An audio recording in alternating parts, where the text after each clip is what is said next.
Very good morning to all of you. And in the previous lecture, we have completed the chapter 1, that is unit and measurement. The physical world. Physical world chapter is completed. And in this class, we need to start chapter 2, that is units and measurement. And it is very interesting chapter actually. You will be learning a lot of new things in this chapter that you will be using in your day-to-day life. And also you will be doing a lot of math and numericals. So you will be getting yourself involved in this. A lot of theory is not there. A lot of practical things are there. So we'll be solving it up and we'll be finding it very interesting to learn. So let's start up the chapter. As the name suggests, that the chapter is units and measurement. So we should be knowing that what are units. The definition of unit should be known to us. And we should also be knowing this thing, that what do we mean by this thing that we are saying that it is measurement or measuring something. What is measurement? All right. So these two things should be known to us. Let's start with the definition of the unit. All right. So a unit, it can be defined as internationally accepted reference standard in terms of which a physical quantity is measured. So what is unit? A unit is a reference. All right. And this reference has to be internationally accepted. So it is a reference standard, and on the basis of this, a physical quantity is measured. For example, if you know kg, that what actually kg is. All right. Generally, when we go to the market, we ask for the vegetables and the fruits, and then we say the seller that, okay, give me 2 kg or give me 1 kg or 5 kg of certain fruits or vegetables. But 5 kg can only be given to you if someone knows what is 1 kg. Then 5 times that kg will give you 5 kg. All right. So that 1 kg has to be defined somewhere, that this much quantity of matter makes 1 kg. So it has to be defined somewhere. And that is that 1 kg has to be internationally accepted as well as should be followed internationally all over the world in the same manner. All right or not? So if you people are measuring 1 kg as different, and someone in France or Germany is measuring 1 kg as different, then it won't make any sense. It has to be common all over the world. So that's why someone has defined it, and that someone is some body of units and measurements is there, international body is there, and it defines each and every physical quantity. So that 1 kg, generally we go to the market and we see the people who are using the balances, they are using the 1 kg weight, that is black colored 1 kg weight, they are using it. So that 1 kg has to be standardized by someone, that this much amount is equal to 1 kg. All right. So that's why unit is a reference standard, and it has already been defined somewhere, and we are just using the definition in order to measure up the physical quantities. All right. So all the mass quantities can be measured in terms of kg. Similarly, the quantities which require the distance measurement, they are measured in terms of meters and kilometers. So somewhere meter is defined, that this much length is equal to 1 meter. All right. So that is what unit is. Unit is an internationally accepted reference standard. All over the world, it has been accepted, and it is a reference standard to measure a physical quantity. That if we know that, we can measure physical quantity in terms of that unit only. If we know kg, we can measure 100 kg. What is kg? We can, if we know the value of 1 kg or the definition of 1 kg, we can measure 100 kgs. Or if we know what distance is equal to 1 meter, we can measure up to thousands of meters. All right. So it has been defined somewhere that what is 1 meter, what is 1 second, even second is a unit for time.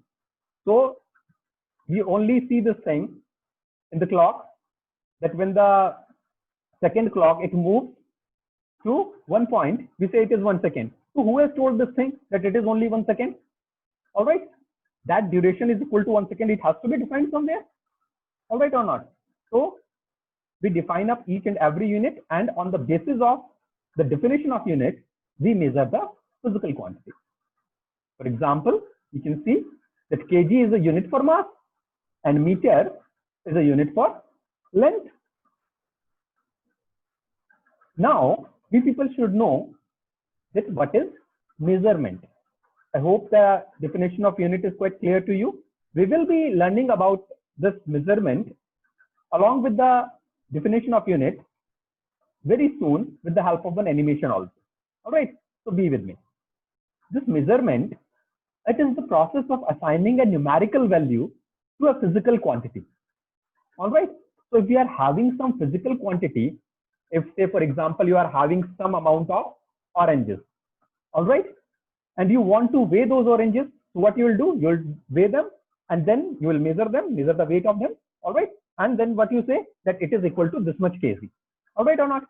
So the process of assigning a numerical value, say for example you are having 20 oranges and you weigh them and you say that the weight of these 20 oranges, it is equal to 5 kg, all right or not. So you have assigned 5 number, all right, numerical value is 5 over here, you have assigned it, you have assigned a numerical value that is equal to 5, and you have also assigned a specified unit, that is kg. So you say that these 20 oranges, the mass of these 20 oranges is equal to 5 kg. So you have assigned a numerical value to it as along with the unit. Then you can say that you have measured those. You have measured the mass of those oranges. All right. So the process of assigning a numerical value to a physical quantity along with a specified unit is known as measurement. So in measurement, we are actually assigning some numerical value to a given physical quantity along with a specified unit. Unit has to be very much specific. You cannot measure the mass in terms of meter. Mass has to be measured in some unit of mass only. Similarly, distance cannot be measured in kgs. For measuring of the distance, there has to be some specified unit of length only, and that can be meter, centimeter, millimeter, kilometer, or whatever may be. All right. So this is measurement. In measurement, we actually assign a numerical value to a physical quantity and supply it with a proper unit. So that process is known as measurement. Let's study this with the help of an animation. We need to measure the length of this line segment. All right. For measuring this length, we should be knowing a unit. We have to be keeping in mind that there must be a particular unit for measuring of the line segment. So for that, I have taken 1 meter as a unit. So 1 meter is my unit. It has already been defined that this much length is equal to 1 meter. We know that this much length is equal to 1 meter. The length marked in blue. All right. So what I'll be doing, I'll be just multiplying the 1 meter length according to the distance that I need to measure. So this much length I have measured, it is 1 meter. Then again I have kept 1 meter because I know what is 1 meter. It has already been defined somewhere. So again I have measured 1 meter. Again it is 1 meter. Then again I need to measure this complete line segment now. So what I'll be doing, I'll be measuring 1 meter, 1 meter, 1 meter up to the end of this line segment. Let's see. Again I have measured 1 meter. Then again, because I know only 1 meter, I don't know what is a 8 meter or 10 meter. But in terms of this 1 meter, I can express it the length of this line segment. Also, again, I'm just moving towards the end of this line segment with my meter scale. And again, I have gone. And finally, when I have reached over here, the line segment gets completed and I come to know like this. It means that 7 times I have measured the meter scale. I have kept 7 times my meter scale, then the length of this line segment got covered. So I can say this thing that the length of this line segment is equal to 7 times 1 meter. All right. So 1, 2, 3, 4, 5, 6, 7. So it is 7 times a meter. So I can say the length is 7 meters. So when I say 7 meter, it means 7 times 1 meter. That is 7 multiplied by 1 meter.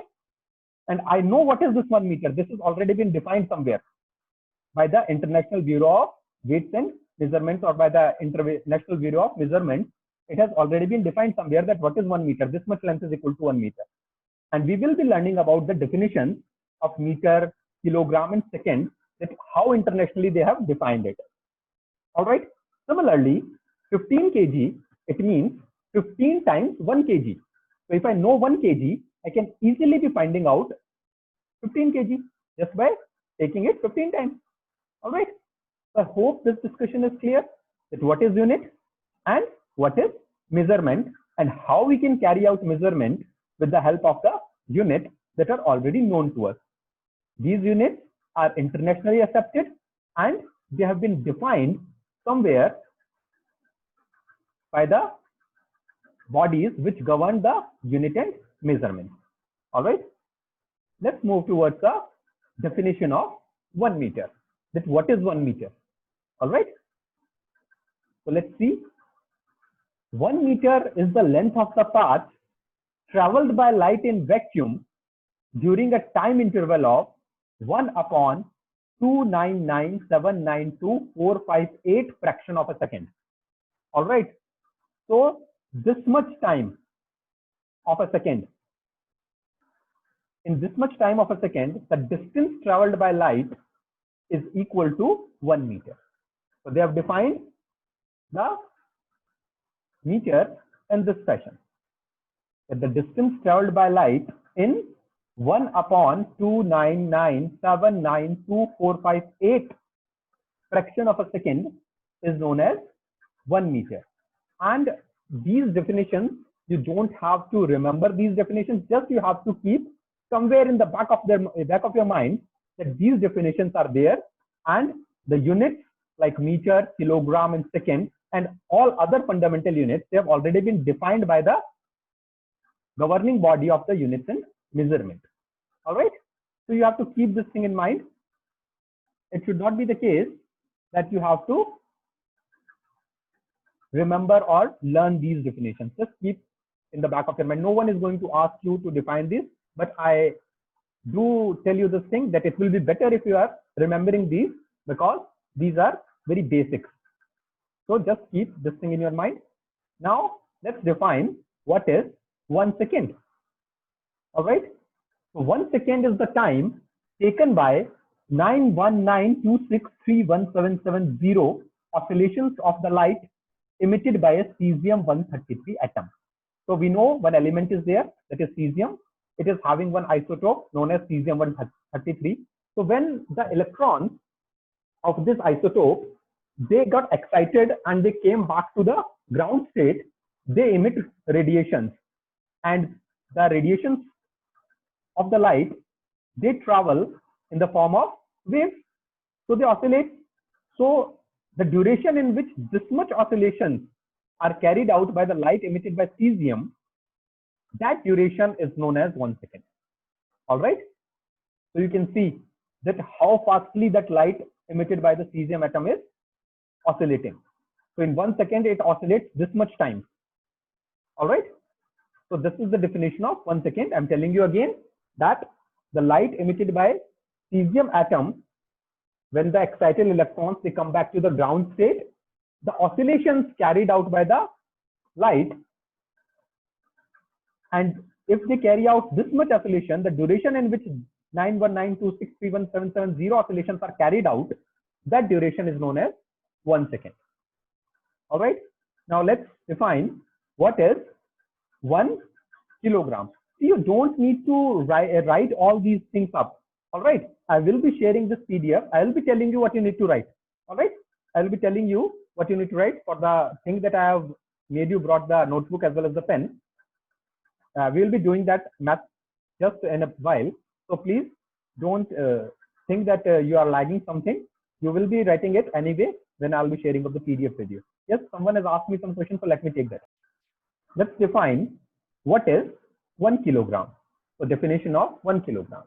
1 kilogram is the mass of a cylinder of platinum iridium alloy, which is kept at International Bureau of Weights and Measurement at Sèvres near Paris. All right. So 1 cylinder is there, which is kept at the International Bureau of Weights and Measurement in Paris. And this cylinder is made of platinum iridium alloy.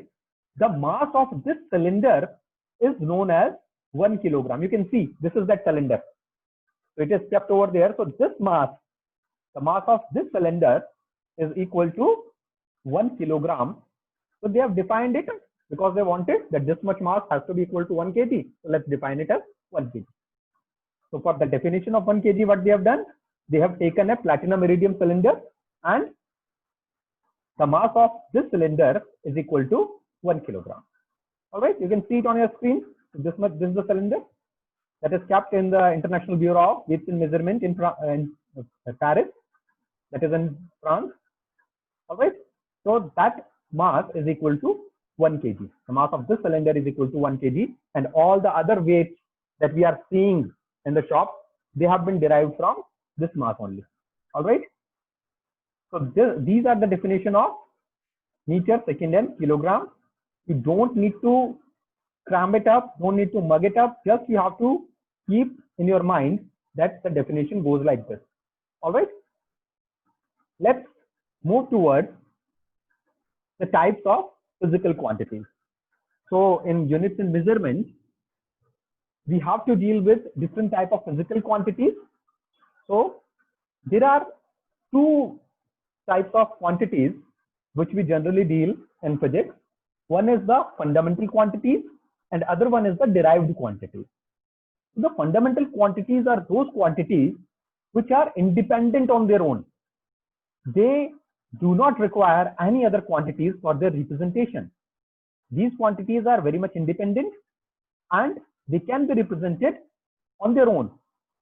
For example, length. In order to measure length, we do not need to measure anything else. Just we need to measure the distance between the 2 points. All right. So length is a fundamental quantity. Similarly, in order to measure the mass, we have to know the quantity of matter contained in a substance. We do not need to measure any other quantity in order to measure mass. That's why mass is a fundamental quantity. All right. Time is also a fundamental quantity. Temperature is also a fundamental quantity.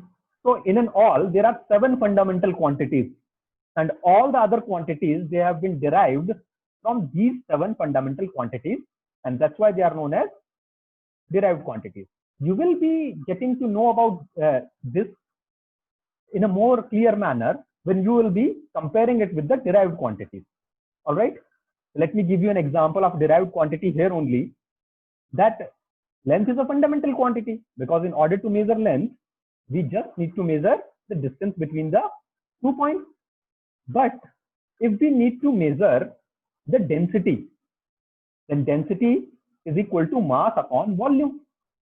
All right. So we need to measure the mass and we need to measure the volume. It means density is derived from 2 different quantities. One is mass and other one is volume. That's why it is a derived quantity. But in order to measure length, we only just need to measure the distance between the 2 points only. That's why it is independent quantity, and that's why it is known as fundamental quantity. All right. And in order to supplement the fundamental quantities, we are having the fundamental units. These are the units which are used to measure the fundamental quantities. The units which are used to measure the fundamental quantities are known as fundamental units, and they do not require any other units for the representation. All right. So you can see for measuring length, we can have meter as a unit. So meter is a fundamental unit. Kilogram is a fundamental unit because it is used to measure a fundamental quantity, mass. Similarly, second is a fundamental unit for time. All right. You can see the fundamental quantities and the fundamental units. The units which are used to measure the fundamental quantities are known as fundamental units. Similarly, we are having the derived units. The derived units are, the derived quantities first we need to go through, and then we'll be moving towards the derived units. So the derived quantities are the quantities which are dependent on the fundamental quantity. That is, they require the fundamental quantities for their representation. For example, area. So if I need to measure area, I need to measure length, I need to measure breadth. So length multiplied by breadth gives you the area. So in order to measure area, I need to measure length, and again I need to measure length. So it depends on the length, all right, or the breadth. Similarly, volume. Volume is a derived quantity because you get the volume by length multiplied by breadth multiplied by height. So it depends on three distances, all right or not? Length is a fundamental quantity, but volume is a derived quantity because we derive volume by measuring three different lengths. Similarly, density. Density is mass upon volume. So mass is a fundamental quantity and volume is a derived quantity. So it is the ratio of mass to volume. So again a derived quantity. Velocity. Velocity is also a derived quantity because it is displacement upon time. Displacement is some kind of length. All right. And it has been derived by by division of two fundamental quantities, that is displacement upon time. So it is a derived quantity. Velocity is equal to displacement upon time. So one is displacement, other one is time. You are dividing two fundamental quantities in order to get the velocity. That's why we can say that all these quantities, they are dependent on the fundamental quantities for their representation. And the units which are used to measure the derived quantities are known as derived units. Please make it derived units, not fundamental. All right, it's been written over here as fundamental. I need to change it up. They are the derived units. All right. So the units which are used to measure the derived quantities, they are known as derived units, and they require some fundamental quantities for their representation. All right. They require some fundamental units for their representation. So all the units, derived units, they require the fundamental units.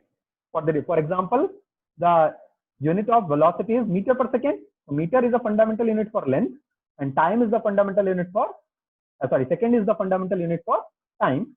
So the fundamental unit for velocity is meter per second. That is a derived unit. So meter per second has been derived from two fundamental units. All right. So let's see the examples of derived units. Meter square, meter multiplied by meter. So it has been derived from 2 meters. All right. Volume has a unit meter cube. So it is a derived unit. Meter multiplied by meter multiplied by meter. Similarly, kilogram per meter cube is the unit for density. So kg is the fundamental unit for mass, and meter is the fundamental unit for length.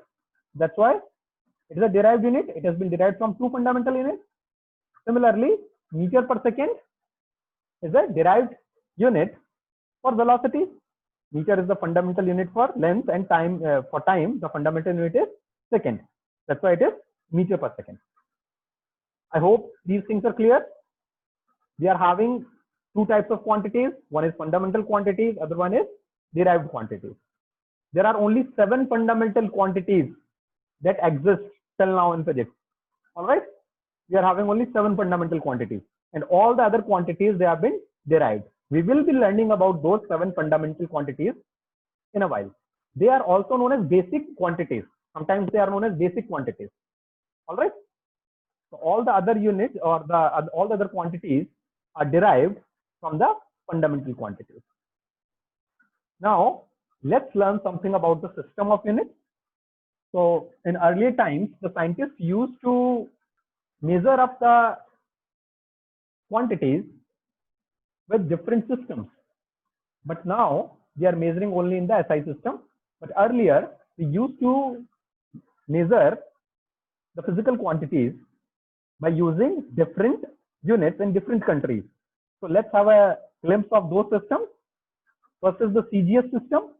The CGS means centimeter, gram, second.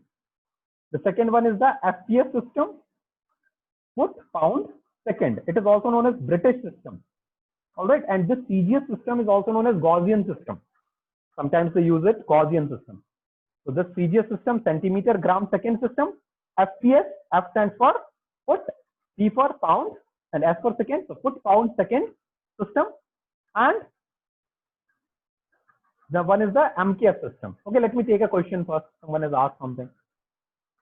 Okay, so the third one is the MKS system.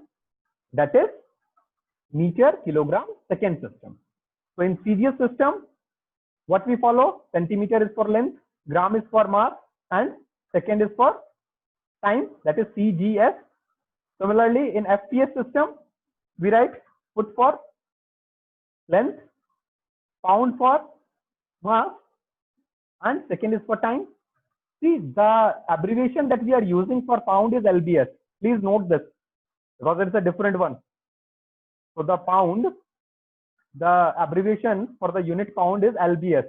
It is not starting with P because pound in itself is a abbreviation. Okay, of Libra Pondo. So that's this LBS stands for Libra actually. So it was a Latin term for the pound, Libra Pondo. So from that we have derived pound, and the unit remains as this symbol for the representation of unit. It remains as LBS only. All right, and then MKS system. In MKS system, we are having meter for length, kilogram for mass, and second for time. All these systems were earlier used, but now the scientists, they are using only one system, that is the SI system. But sometimes we need to convert up the things. That's why the knowledge of the system is very useful. We used to convert up the units sometimes, maybe in CGS, from CGS to the SI system, or from the SI to the CGS system. So that's why the knowledge is really very essential for you people. Okay, now let's move towards the SI system of units. So the SI system of units is the internationally accepted system at present, and SI stands for Système International des Unités. Okay, that is French for International System of Units, and that's why it is abbreviated as SI. All right, so SI full form is Système International des Unités. All right, and it's a French term, so we'll be just using is that we won't be using the French term. We will be using the International System of Units. All right, but the abbreviation is SI only. And when this SI has come into force? In 1971, a conference was held. The conference was on weights and measurements, and then they have decided that from now onwards we'll be using the standard schemes of symbols, the units, and the abbreviations for the measurements that will be carried out in the scientific, technical, industrial, and commercial work. All right. So whatever be the measurements they are carried out in any field, they will be following the SI system. Okay, and that has been formulated by this body in 1971. The SI unit, it consists of SI system. It consists of what? 7 fundamental units and 2 supplementary units. It must be SI system, not unit. SI system, it consists of 7 fundamental units and 2 supplementary units. All right. So let's talk about the 7 fundamental units of the SI system. So these are the 7 fundamental units of the SI system. The length, and the SI unit is meter. Symbol for the length is small m. All right. And I've also mentioned the 4th column, that is a dimensional symbol. That will be of greater use to you. All right. So this dimensional symbol, it will be really very much useful to you when we'll be talking about the dimensional analysis. So in this lecture only we are dealing with the dimensional analysis. Please draw this table in your notebook. I'm giving you 2-3 minutes. Please draw it in your notebook, and then I'll coming back. All right. Please draw it. See, these are the 7 fundamental quantities along with the 7 fundamental units of the SI system. These are also known as the basic quantities. So in SI system, length is measured in meter. The symbol for this is small m, and the dimensional symbol is capital L. All right. Mass is measured in kilogram, and symbol is kg. You are having dimensional symbol of mass as capital M. For the time, it is second, symbol is small s, and dimensional symbol is capital T. Similarly, for temperature, it is measured in Kelvin. Symbol is capital K, and dimensional symbol is also capital K. For electric current, it is measured in ampere. Symbol is capital A, and the dimensional symbol is also capital A. Luminous intensity, it is measured in candela. Symbol is CD. Dimensional symbol is also CD. Amount of substance, SI unit is mole. The symbol for mole is MOL, and the dimensional symbol is also MOL. All right. So these are the 7 fundamental quantities along with the 7 fundamental units that we are using in SI system. And you have to keep these things in mind, that what are the symbols and the dimensional symbols. And most importantly, the dimensional symbol, because we will be using these dimensional symbols in just the dimension analysis that we are going to do next. All right. So let's start with the dimensional analysis. I'll be taking up your questions at the end of the lesson. All right. And please be ready with your notebook. We'll be solving a math a bit. All right. The dimensional analysis. Let's see what dimensional analysis is. In dimensional analysis, what we do, we write the quantities in terms of their dimensions. All right.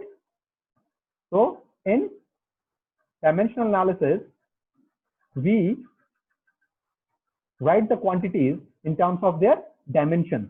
So the dimensions of a physical quantity, it represents that how the quantity is related to the 7 fundamental or the basic quantities. The 7 quantities that we have just learned, they were drawn the table for the 7 quantities. All the other quantities, they are related to some or more of these quantities only. So the dimensions of any physical quantity, it tells us this thing, that how that quantity is related to the 7 basic quantities. All right. So for that, what we do, we write a dimensional formula. For that, we write a dimensional formula. So every quantity that is existing in terms of physics, we can be able to express that physical quantity in terms of the dimensional formula of the quantity. All right. So for example, if velocity is there, we can write the dimensional formula for velocity. Acceleration, we can write the dimensional formula for acceleration. Power, we can write the dimensional formula for power. So all these quantities, whatever the quantities you have learned, momentum, energy, work, all right, density. So whatever be the quantities you have learned, you can easily be writing the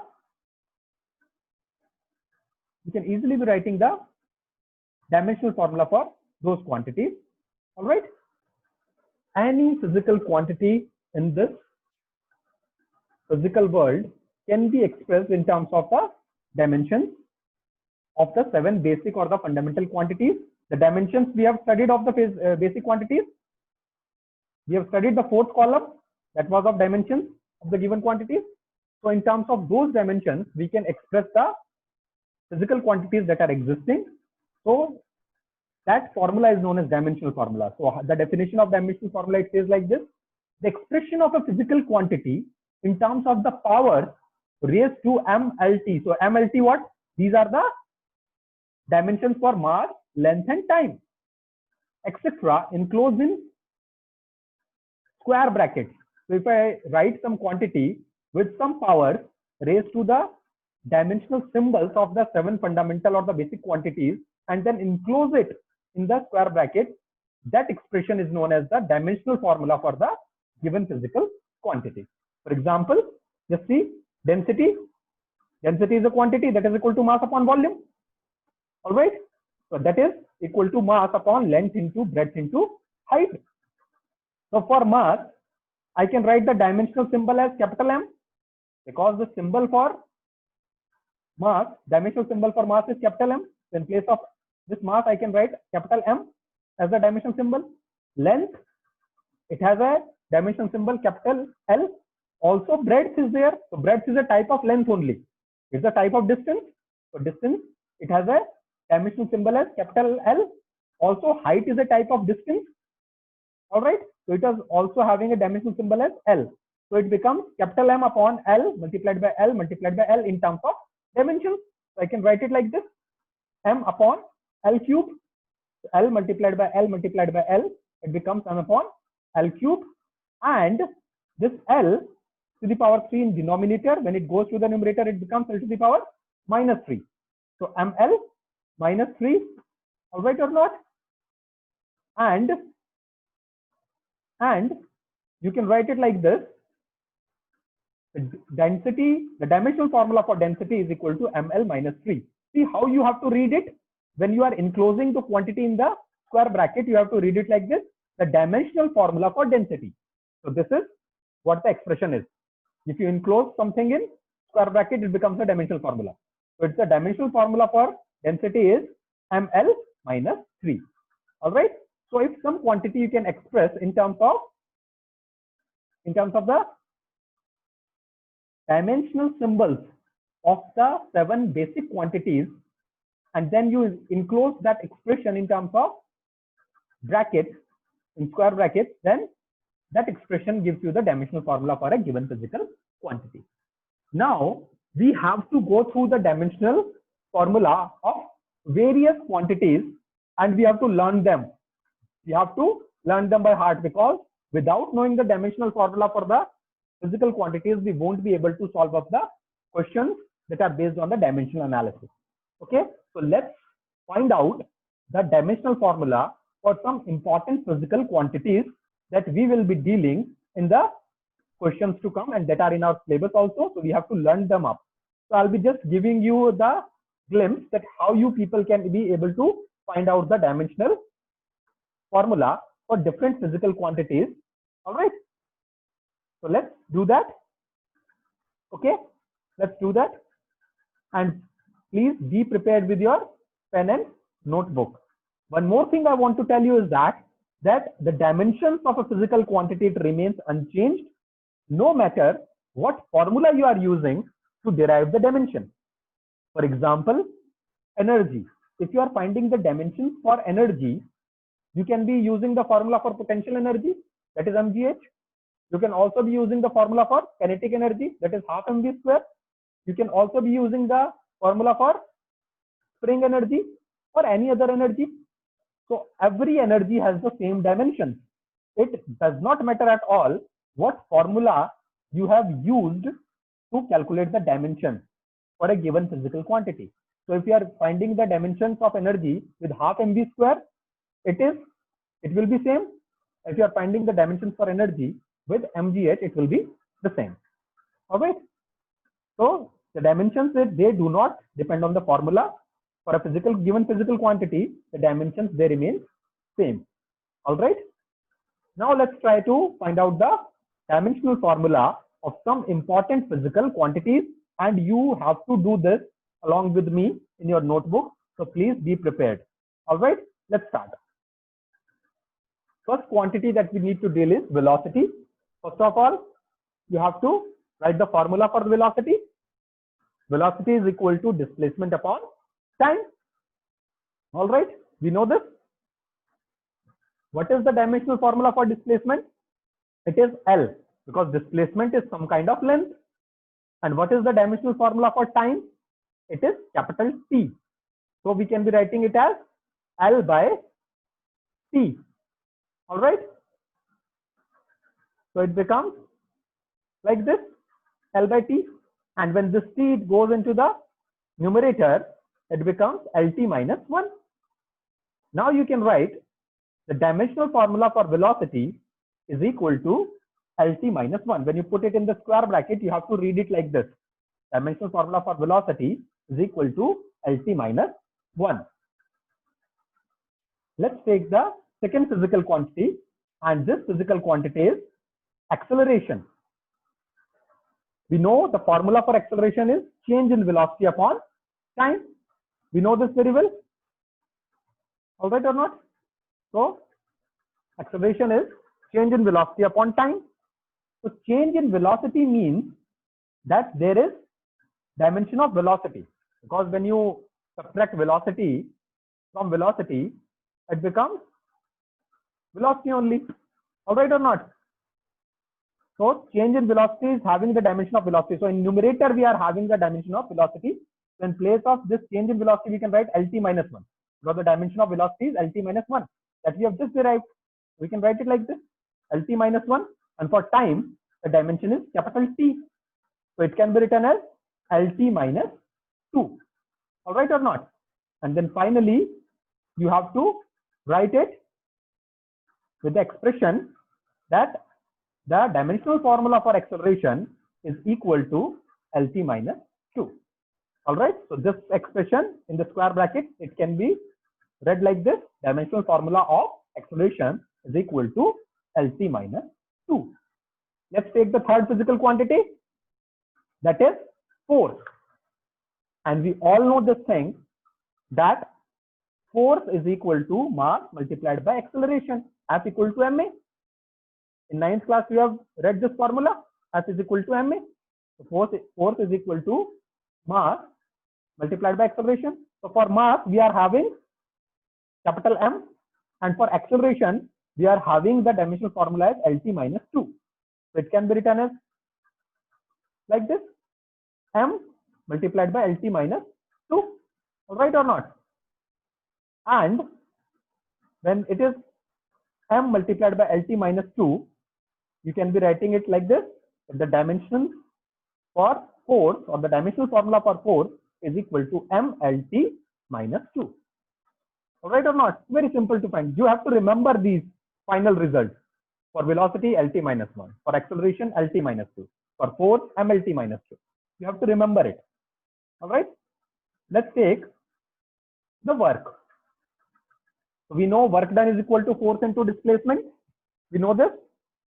In class 9, we have studied W equal to F into D. So the dimensional formula for force, we have just find out, it is ML T minus 2. We can write it like this. For force, it is ML T minus 2. And for displacement, it is L. All right or not? So you can write it like this, ML T minus 2. And for displacement, it is L multiplied by L. So it becomes ML2 T minus 2. Because this L and this L will get multiplied and becomes L square. So it becomes the dimensional formula for work is equal to ML2 T minus 2. All right or not? I hope it is clear. ML2 T minus 2. Let's take another physical quantity, that is energy. Okay. So energy, I am just taking the example of kinetic energy over here. So kinetic energy is a kind of energy. Let's find out the dimensions for energy with the help of the formula for kinetic energy. You can also be doing it with the help of potential energy. This half mv square, half do not have any dimension. It is a constant, and constant do not have any dimension. So we will be just writing the dimension for the physical quantities that are involved in the expression. It becomes, for mass, the dimensional formula is m. And for velocity square, velocity we know, we have found out velocity is LT minus 1. You can see it in your notebook. For velocity, we have obtained the dimensional formula as LT minus 1. So velocity square becomes LT minus 1 square. All right. And when you solve this bracket, it becomes M L2 T minus 2. Because this 2, it multiplies with the terms inside the bracket, and the power of L becomes 2 and T becomes minus 2. It becomes ML2 T minus 2. And the dimensions for energy, again, it comes out to be ML2 T minus 2. You can see this thing, that work and the energy, they are having the same dimensional formula. You can see both energy and work has the same dimensional formula. And that's why we say this, that work then gets stored in the form of energy, because more or less they are the same thing. And also they are having the same unit. Work done is measured in terms of joule, and energy is also measured in terms of joule. That's why they are having the same dimensional formula. Next, let's take power. And power, we know the formula for power is energy upon time, or work done upon time. All right. Power is equal to work done upon time. Rate of doing work is power. All right. We know the dimensional formula for work. It is ML2 T minus 2. So in numerator, we can write ML2 T minus 2. And for time, we know it is capital T. When you solve it out, this T in the numerator, it increases up this power because it becomes minus, and it becomes mL2 t minus 3. All right. So this is the dimensional formula for power. We can write it like this. Dimensional formula for power is mL2 t minus 3. All right. So this is how you need to find the dimensions for various physical quantities. Power is work done upon time. In place of work, I have written mL2 t minus 2, the dimensional formula for work. And in place of time, I have written the dimensional formula for time. It becomes mL2 t minus 3. It is the dimensional formula for power. All right. Let's take one another example. Density. I've already told you about density. Density is mass upon volume. For mass, dimension is capital M. For volume, it is L cube, because length multiplied by breadth multiplied by height, and breadth and height, they are some type of distance only. So they have the dimension as L. So it becomes M upon L3, and it is ML minus 3. Again, when you try to write it in the form of dimensional formula, you have to write it like this. The dimensional formula for density is equal to ML minus 3. I hope that up to this, it is very much clear to you. All right. And you have also written it in your notebook. Now, let's move towards some other quantities. Only 3 more quantities we'll be doing in this lecture, and then I'll be taking up your question. Let's take momentum. Momentum, we know it is mass into velocity. Momentum is mass into velocity. For mass, the dimensional formula is capital M. For velocity, it is LT minus 1. So we can write mass for M for mass, and for velocity, it is LT minus 1. So it becomes MLT minus 1. And we can write it like this. The dimensional formula for momentum is equal to MLT minus 1. All right. Now, let's take pressure. Pressure is force upon area. We know the dimensions for force. That is MLT minus 2. And for area, it is L square. So it becomes M. It becomes M L minus 1 T minus 2. Okay, if someone is asking something, so why we are using square brackets, let's explain again. The meaning of the square bracket is, we will be reading it like this. The dimensional formula of momentum. It is momentum only, but when it is enclosed in square brackets, it is dimensional formula for momentum. All right. That's why we are writing it like this. Fine. So the dimensional formula for pressure, let's come back to this. Force upon area, MLT minus 2 upon L2. And again, when it is goes in the numerator, it becomes ML minus 1 T minus 2. So we can write with the square brackets, it means this is only pressure. But with the square bracket, it means the dimensional formula for pressure. Okay. And Shreya is asking, cannot area of a circle? Beta, every area, whether it is of a circle or all right, or a triangle or a square, they are having the dimensions as L square only. And if you are writing the area for circle, that is pi r square. All right. Pi is a constant. It do not have a dimension. And r square is length multiplied by length. Radius is some type of length. Then again it becomes L square. I hope it is clear to you, Shreya, that when you are taking the area of a circle, that is pi r square. Pi is a constant. It do not have a dimension. Constants do not have any dimensions. All right. And then r square, just a length multiplied by length. That is all, again the dimension comes out to be L square. All right. Okay. Lipika wants to say something, which I'll be taking up your question in a while only. All right. The pressure, it becomes, we are not using curly brackets because it is the standard. It has been told to us that you have to write the dimensional formula like this only. All right. That is what they have standardized. That's why we need to use the square brackets. Let's take the last physical quantity for this lecture. Frequency, denoted by nu. We know frequency is number of waves per unit time, and the number of waves, they are some kind of number, so they don't be having any they won't be having any dimensions. So we'll be just writing 1 in place of them, and time can be represented as t. So it can be represented as t minus 1. So we can write the dimensional formula for frequency is equal to t minus 1. All right. One more thing that I want to tell you, that in this t minus 1 dimension, m term is missing and L term is also missing. Similarly, when we have found out the dimensions of density, T term was not there. So those dimensional symbols which are not appearing in the formula, or which are not appearing in the dimensional formula, they can be written with the power raised to them as 0. So if you make a power 0 raised to them, then it is 1 only. So you can see it's the quantities which are not present in the dimensional formula, they can be written with the help of a power raised to them as 0. All right. For example, frequency. So you can write this frequency as m0 L0 t minus 1. Because m is not there, so something raised to power 0 is 1 only.